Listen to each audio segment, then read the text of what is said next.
Hey, comic book fans, welcome back to Comic Book Corner 2.0, and you're with me, Mike Spider Slayer, getting ready to do another comic book review. That's right, fans, and today we're going to be talking about the Superior Spider Man issue number 19. Now, we all know how I felt pretty much about the last issue of Superior Spider Man and the issue pretty much before that. Lots of mumble jumble, lots of trying to fit all kinds of nonsense in it, all kinds of dialogue. It was just a ridiculous thing. Um, what did I think of this issue? Well, I'll tell you in a second. Let's talk about the artwork and things like that. First off, the cover. Cover's pretty interesting. It's this temporal time event that's about to happen where Spider-Man's timeline or Spider-Man 2099's timeline is about to be destroyed, and same with Miguel O'Hara as well. So you can see him being erased here, and Superior Spidey is obviously trying to save the day. So interesting cover. The artwork's done by Ryan Stegman, and our writer is none other than Dan Slott, the Superior One himself. The artwork in the book is very detailed. Stegman does a great job, I think, with Superior Spider-Man. This is one of the highlight pages here in the book. I truly got a lot from this actual page. There were some other standout pages that were pretty good as well, but nothing beats that particular page. We do get to see a little bit of the supporting cast in this issue, which is a lot better, and it was a pretty good issue. Here's a nice drawing of the Wraith, I think is her name. So what I think of this story? Well, I thought the story was a little bit more complete. It kind of closed off this whole story arc, and I'm kind of happy to see this so the series can kind of move forward. We didn't see Green Goblin in this issue, and we just see a strictly straightforward story here for the most part, which is nice. Not a lot of jumping around, a little bit less dialogue, and it was easier to understand what was happening in this issue. But we open it up, and it opens up with the Wraith and Carly Cooper pursuing some people here, and you know, the Wraith and Carly are pretty determined to find out what's going on with these guys, and somehow they're linked to Superior Spider-Man, and this is going to reveal who the Superior Spider-Man really is. And as the issue moves along, we get to see that this time event is going to happen. This temporal event is going to happen within 15 minutes. And what's going to happen is they feel that the whole city is going to explode, as well as Spider-Man 2099's timeline is about to be destroyed as well. So it's up to Superior to figure out what has happened. They have these elements. It was the vibranium and reverbium or whatever it is, and these other elements that it was this particular formula that Peter figured out to stop what was going on. So you need to reverse these effects. And it was really key in this issue to see Otto Octavius kind of access memory to Peter Parker's memory to figure out this equation, because this is what he did when he first got to Horizon Labs. So he needed this equation to stop this event.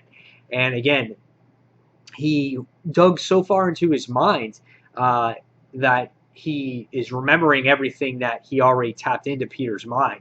So he remembers everything, that he's already seen, but he's trying so hard that there was something here that got me suspicious that Peter has broken through that subconscious back of Otto Octavius. And this is a spoiler, and I don't know if this is what it is, but this looks like that since Peter was buried so deep and Otto Octavius was trying to go as deep as he can possibly go in Peter's mind, that it looks like, based off of these pictures here, that Peter's subconscious has dug its way out because he tried so hard.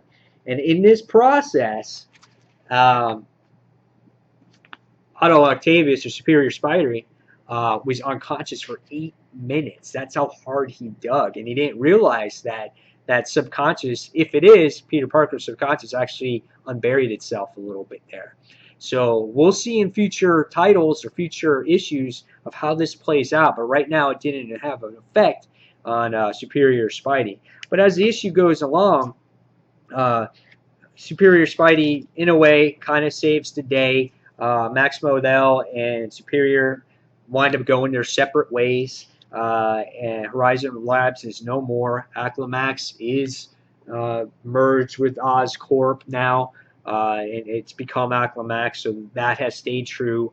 The 2099 timeline is intact, but Mr. Stone wind up destroying the actual time machine that uh, 2099 was it, which was so interesting. And now Miguel O'Hara is stuck in 2013, and he's obviously going to be a personal assistant to Tiberius Stone. So that will be interesting to see what happens here. And basically, that's really the gist of it. There's one other thing here that finally, after God knows how many issues, finally Peter Parker calls back Mary Jane, and they finally had a decent conversation. And of all the phone calls that she has with him, she's like, "Well, I just want to say, you know what? You've changed, and I've changed too, and I just want to say so long, Tiger."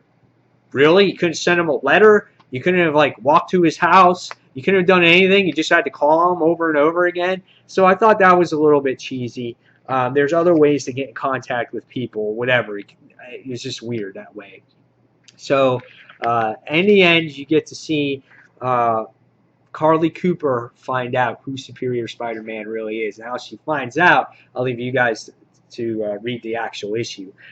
This was a much better issue. It was more of a, you get the first little story with Carly Cooper, and it ends with her, and then in between you get the whole thing with Superior Spider-Man, and you get to see Miguel O'Hara also here too. And now you finally get to see that he is stuck in this universe, and it will be interesting to see if maybe they put out his own series, if he teams up with Superior from time to time. Look forward for that. I'm looking forward to that, to see what goes on. And the biggest thing of all is that it looks like, just by the page, that Peter Parker dug his way out of the subconscious mind of Otto Octavius. So I just think that could be him there. So there might be this little hope, guys. There might be that little bit of hope. But again, much better issue, decent artwork here, and I say read this one. This is a good pickup. I'm going to give this one a 4 out of 5. I've read better issues, with the whole Mary Jane thing. That was still kind of cheesy, but nevertheless, this was much better and a decent ending to this actual story. So, guys, there you have it. 4 out of 5 stars, and give me your comments below what you thought of this book. And guys, as always, thank you for watching Comic Book Corner 2.0, and this is Mike Spider Slayer signing off. So take care, guys, and I'll see you in the next comic book review. Bye.